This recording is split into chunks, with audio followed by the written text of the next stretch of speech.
All right, now we're going to go over a very basic and simple income and expense sheet. If we look at the top, we've got several inputs for income. If you look at the worksheet that is in your book, you've got for various individuals who are working at a job, self-employment income, interest income, dividend income, bonuses. All money coming in goes under income. This would also include gifts from your mom and dad. If they say you're going to stay in school for however many years and each month that you're in school will give you $250. That's income. If you look at grant money from the state, if you're getting $3,000, $4,000 every single semester, then that goes down as income. So if we start very simply, and let's say we have two people, and each month they make $3,000 each.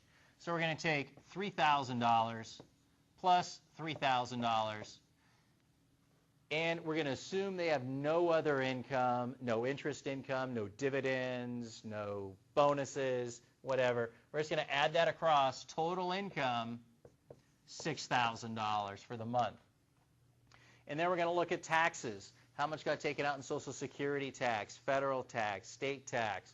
And we're going to keep it simple and say that that's $1,000. Right? And then we're spending, say, $2,000 here on rent. So we're going to input $2,000. We're spending $1,000 on food. And we've got a car payment here. And let's say that for the two cars, including insurance and everything, that adds up to $1,000 also. So then what I'm going to do is take my four items here, 1,000 plus 2 plus 1 plus 1 equals 5,000. And so under total expenses, I put $5,000. I'm then going to take total income minus total expenses to get my net cash flow, plus or minus. And so 6 minus 5 is a positive $1,000. This number can certainly be negative. If we're spending more money than is coming in, this will be negative.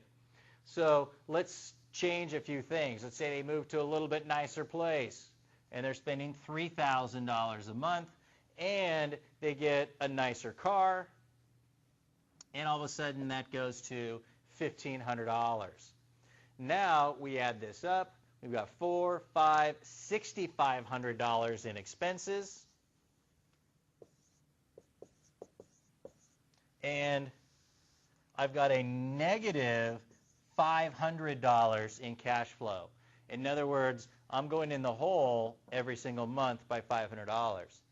This certainly is a very important place to start, because if we know we're in the hole here and we're trying to do our budgets, we're going to look at this and say, where can we cut back?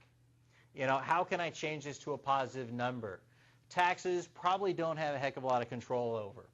Rent, we can move to a smaller place. We can move somewhere else to try to save some money. We might cut back on some of our food, eat out a little less, cook home a little more, or maybe next time our car is paid off, instead of going out and getting another new car, I drive that paid off car for 3, 4, 5 years so I can generate more positive cash flow each month. This positive cash flow is then going to flow actually to your balance sheet. So a negative $500, this is negative spending. It has to be supported. You have to either liquidate some of your savings to cover this, or you need to borrow it. Your Visa goes up. If this was like the example before, where we had a positive cash flow of $1,000, that also ends up impacting net worth and goes over to your balance sheet. So every single month, if I got a positive $1,000, what I can do with that is pay down debt, which, as we saw, will increase our net worth. Or I can put this $1,000 into a savings account, into the asset side, which is going to increase my net worth. All right? So this is just a very simple, basic income and expense sheet. Thank you.